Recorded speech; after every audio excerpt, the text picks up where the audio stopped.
But so yeah, I mean, I don't have many requests for New York, Joe, but no, I have 2 so far. So, what are your 2 requests for New York? Maybe I might have to throw a third on there. The Mad Bassist asked for an ash can from a person in Artist Alley. Like the creator has a book, so they're selling it in Artist Alley. And since it was on Twitter already, I hopefully won't get yelled at when I ask about it. There you go. I was going to say that was going to be joke number 1. Joke number 2 was going to be, couldn't you just go to like Bed Bath & Beyond and get him one? Okay. I don't know that one, but... An ash can? Just like... Oh, okay. I get what you're saying now. Oh, my goodness. Well, I mean, because my brain does ash can as a comic, you know what I mean? Right. But in my day, ash can was for the old coal furnace, you know what I mean? Right. But so you would go to the coal place and get your ash can. And then the fancy gentleman wanted Major Bendy's or something. But the group came through and said that they won't be available by the time New York rolls around. They won't have them. So he didn't want that. Now he wants, there's a foil cover of a DC book that's like a booth exclusive. So, I know Hawkins and Broski said on the podcast this week, the version for Not Pours, they said that they'd be available at New York Comic Con. I don't know. I got a text. Listen, I know sometimes the group that Adam's a part of sometimes might have different information, but literally, like the recording that they did last night that came out this afternoon said that they'd be available. Okay, this is all I got. I got this at 4:08 today as we record. Yeah. Major Bendy's are officially off for New York Comic Con. They're going to sell on the website. Okay, so yeah, that's definitely a time difference of them recording last night versus, whatever time this afternoon. Right. So those are the only 2 that I have. And I figure there's always like, what's that Puzzle Quest request for you that I go find stuff that never ever works out for you. So, yeah, I don't know if, they're going to have like a booth or something there.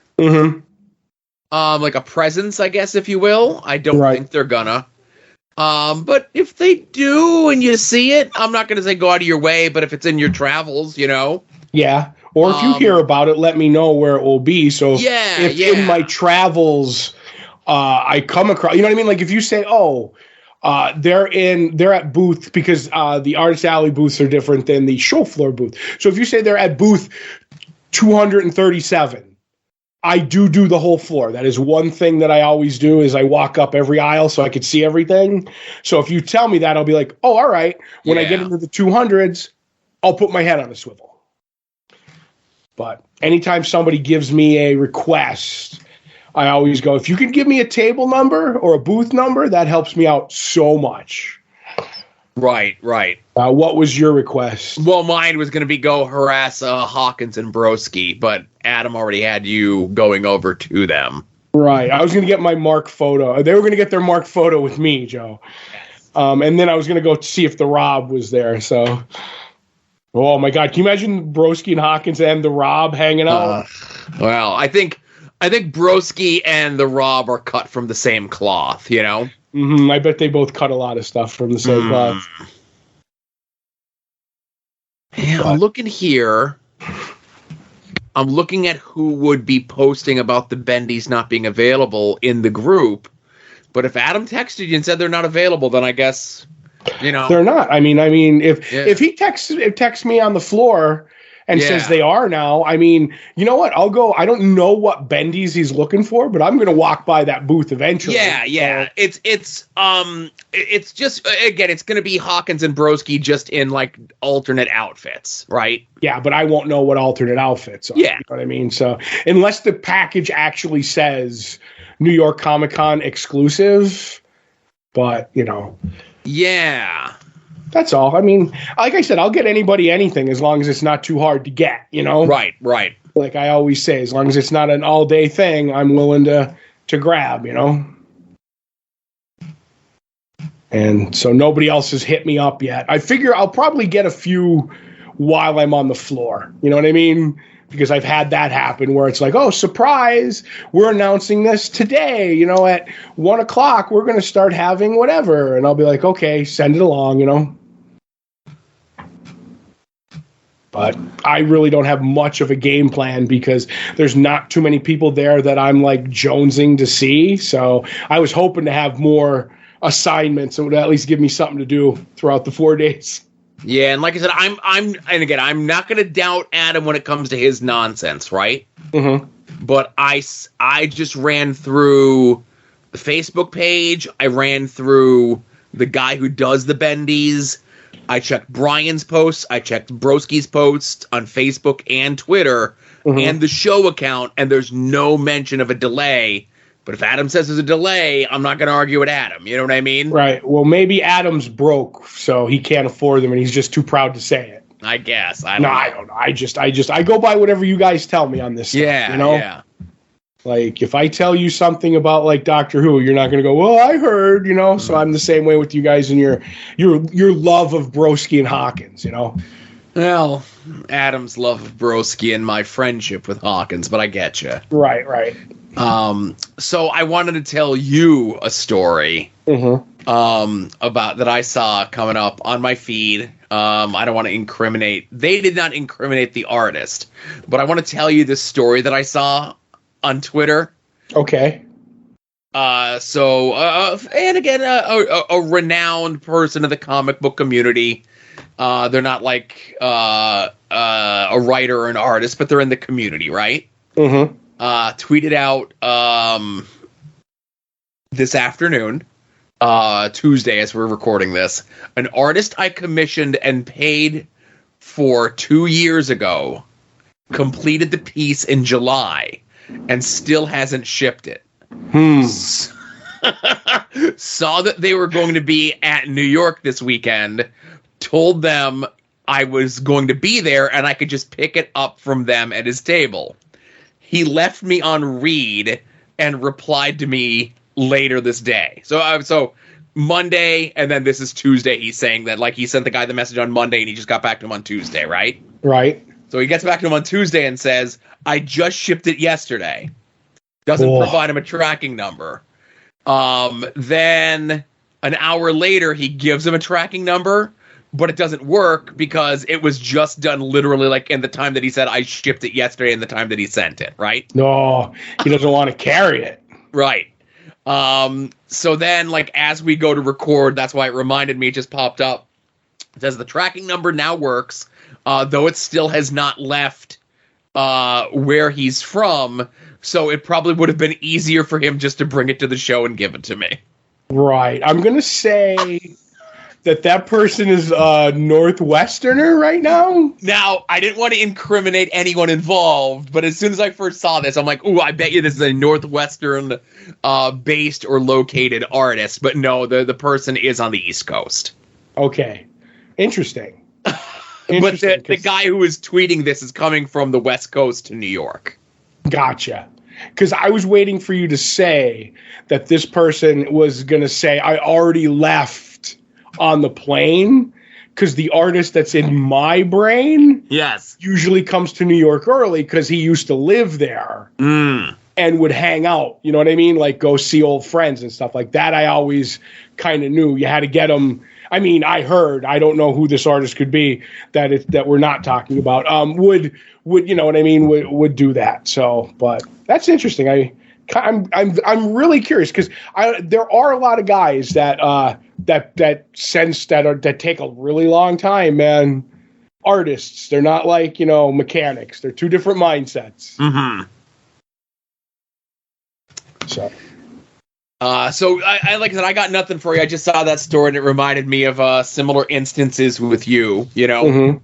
Hey, other than now, not with that artist, other than 2 commissions, I'm all caught up on everything. So okay. One was sent and it got here destroyed. And the guy said, I can do it again He goes, I have the picture of it. I'm going to draw it the same way. I said, that's fine. It's not like I'm trying to get a different piece. And this is somebody, if I told you who it was, somebody that you've at least know who the artist is. And and not their, like, it came from like another country. And when it came destroyed. And he's like, I'll draw it. He goes, how about though, we split shipping, you know what I mean? Like, because like we thought it was gonna be like, I'm not arguing. I'm not trying to get you. Yeah, and I even said, I know you have a deadlines and stuff like that. Just send me the shipping and send it out again. I'm not, worried about that one. And then another one is through the guy that you want to rob his house for art. He was doing something. Yes. And he got on board. And that guy, that's through a rep, but that guy is that guy has stuff going on, and he hasn't answered the rep. So we're going to talk to him at New York, if that makes any sense. Like the rep is going to be at New York, and he'll probably say like, your choice. You want to keep going? You want your money back, which is the good part about reps. You know what I mean? Because they hold the money like an escrow, and if anything goes wrong, it's like, okay, you can have it back. So I'm not worried about that one. And he's a rep of like, you know what I mean? Like good standards online and everything. Nobody has a bad thing to say about him. So that's the way the cookie crumbles sometimes. Mm-hmm. But is there anything that you're going there specifically for yourself? Any sort of exclusives that have popped up that you're looking forward to? No, I was looking at the exclusives, and the list stuff keeps getting added every day. And like we said, like today, somebody tweeted out one for like Artist Alley that was the one that Matt sent me. So something might pop up, but I also like it more when I go with almost no game plan, because then I'm not if I can't get things, I'm not disappointed. Like there's a couple, and I'm not going to mention any names till I see like if they can do stuff that are at this. I'm like, okay, I kind of want these guys get something. I don't have a lot, but if I don't get them, like if I go in with like 10 things that I want and I don't get 10 things, then I'm sad. If I go in wanting nothing, whatever I come home with is gravy. I don't know if that's a weird mindset, but that's the way I do cons anymore. So. Right, and I know you're doing the full 4-day experience. Yeah, probably going to go to that pizza place you hate, get some bagels, do some stuff. Not the pizza place I hate. It was good, It just wasn't. It was all right, is what you said. Right. You didn't get the pineapple and ham. You didn't get the Hawaii. That was your problem. Well, see, this is a nice pivot too, right. Because I did listen to the series finale of No Chance in Helmet. Mm-hmm. And I did like all three of you guys burying me on the show for not liking the worst pizza topping of them all, pepperoni. We were burying anybody who doesn't like pepperoni, Joe. No one specific. I think you specifically said, I'm looking at you. This goes to one person. You know who you are. And then proceeded to bury whomever that one person could have been. Right, might not have been you. There might be another pepperoni hater in my life and or the soon-to-be named network's life. Right. And Tim doing himself no help when he says, there's a lot of places that you go when you say plain pizza, that means with pepperoni. No, that's a pizza with pepperoni. That's not a plain pizza. No, what he was saying, and I totally understand when he says, to us, a plain pizza has pepperoni on it. It was a bit that he was doing. No. So this is the thing. I've been to places like when I was more heavily on the road with Chikara. Once you head out of Virginia, like into the Carolinas and to Tennessee and stuff like that, they will like when you go to a place and you say, "I'd like a slice of pizza. How would you like it plain?" That means pepperoni. Well, then they're not wrong, but they're completely wrong.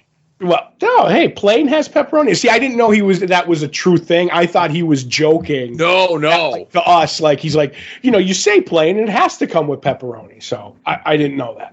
Right. I don't remember, or maybe I forgot that you were contrarian at one point in your life. And I know on the show you had said, I don't like to be contrarian. And I was driving when I heard you say it. So I almost swerved off the road. I don't like to be contrarian. I love to be contrarian. With one of the helmet choices, knowing that Tim and Marcus were gonna, it was just gonna go, because like you started off, you're like, I think this is the last time we're gonna agree for the rest of the episode, and then except for the one time where you purposely zigged when they zagged, like you guys were on point with everything. But the fact that at one time in your life you turned your back on your beloved Raiders. I was young and stupid. That was the era of Todd. That was the era of Todd who hated things like, I hated DC for what they did to Alan Moore, and like I was a fan who took stand back then, and I was so young and naive, Joe. I'm like, just get your money. That's my new motto. So.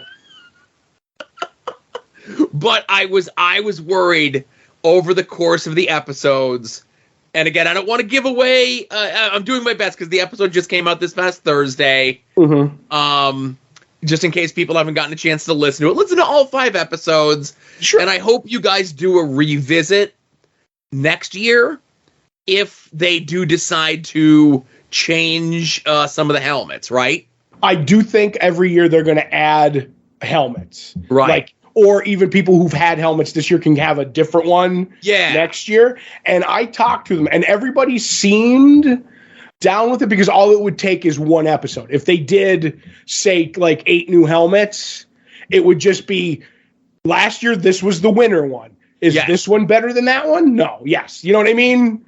And that you wouldn't have to do a whole, 10 shows about it again. But there was one helmet that all 3 of you loved, and it was a new helmet that at the start of the shows had all you saw was conceptual art of it. You had not even seen it in action. Right. Oh no, we actually saw the helmet, but not on the field. Right. Okay. That's what I mean. Like you didn't see like players wearing it on your TVs or anything else like that. Right. When you said conception, I thought you meant like you're looking at a picture of a helmet with no empty head in it. Right. Well, that would be my head if it was in the helmet. Right. So you guys are just like, this is the greatest helmet that's ever helmeted. Oh my God! Stop making helmets. Everyone should just wear this helmet. And it made it very far.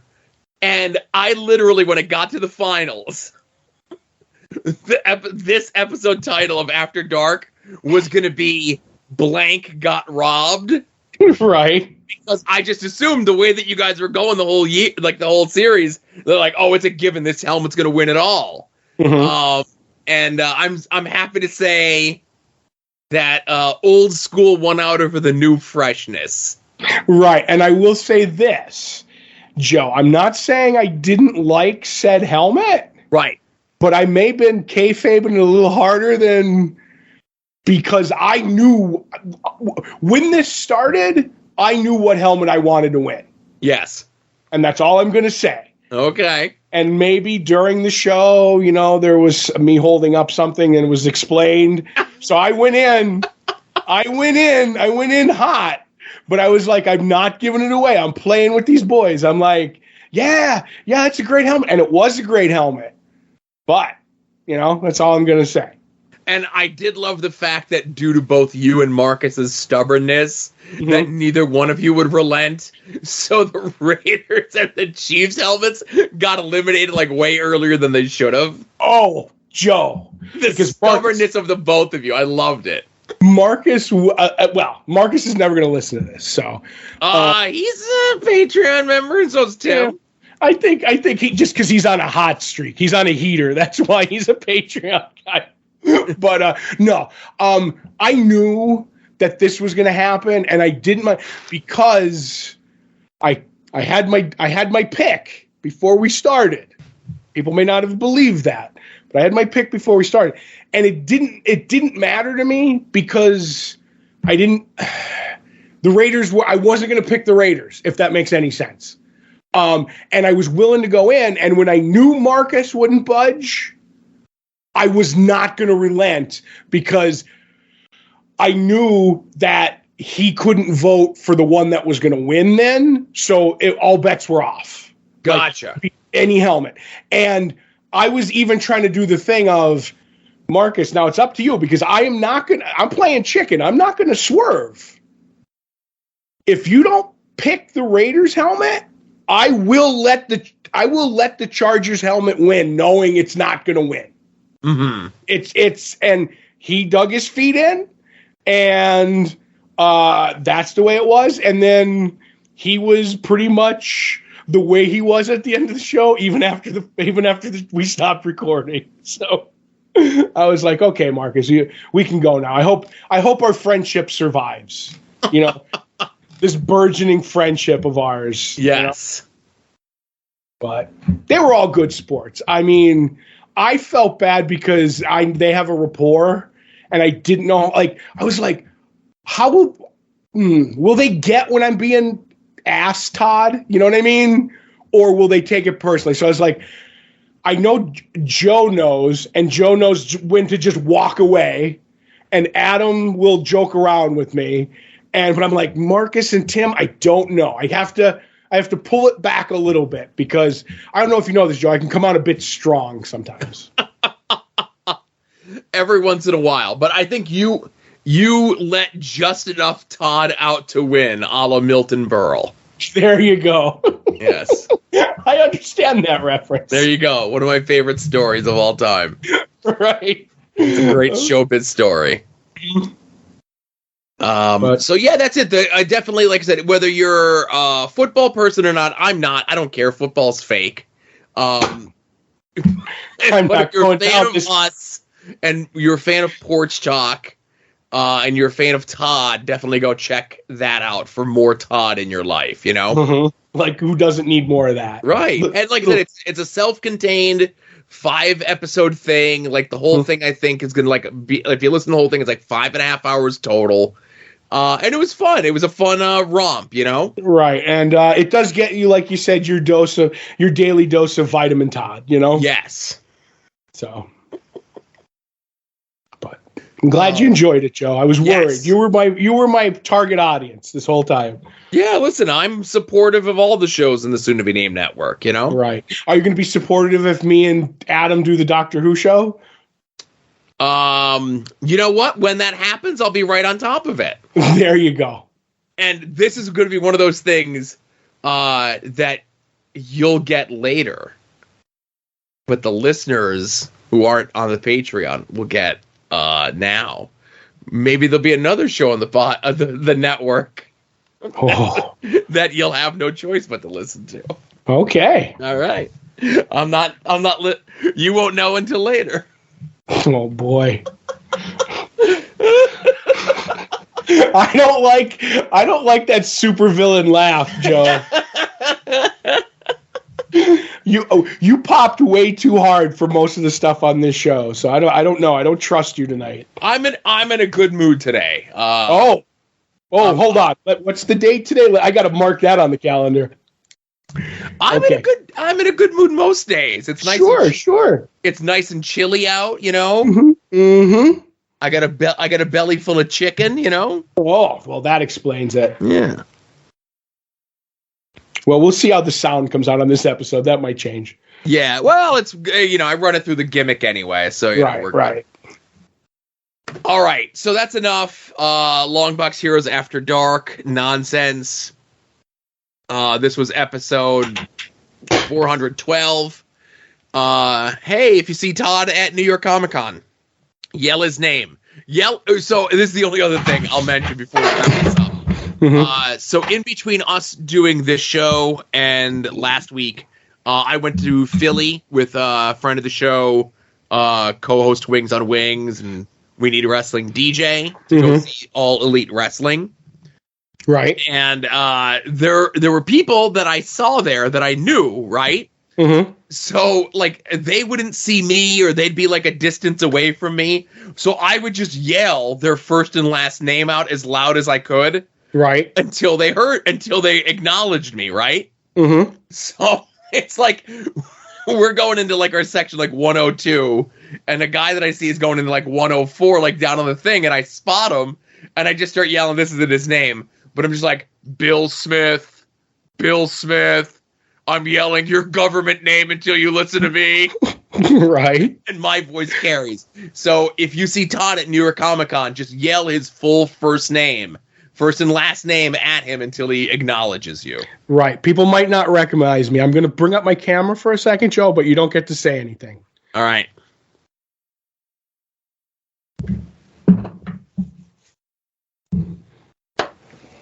Can you see? Oh my goodness. So yeah, I might be inconspicuous. I'm gonna say, instead of looking for Todd, you might want to look for Malcolm McDowell instead. I was gonna say a handsome Kevin Nash. Oh, first of all, Kevin Nash is handsome. How dare you? Right. Second of all, I would say, look at, let's say the last 10 years of Malcolm McDowell, and that's very much the look now. Right. Well, at least I got to kill Kirk. So. Wow, what a shocking way to end the show, ladies and gentlemen. Right. All right. Amazon affiliate link is going to be in the show notes for all the ways that you can find the show. Patreon. Get this show 2 days early. If you're at the $5 level, get the 2 bonus shows, regardless of what you pay on the Patreon. TeePublic sale is sometime here soon. I think it's next week. But yeah, those are all the ways that you can support us. Tell a friend. Share the show. See everyone next week. Bye. You're listening to the soon-to-be-named network, the Lamborghini of podcast networks.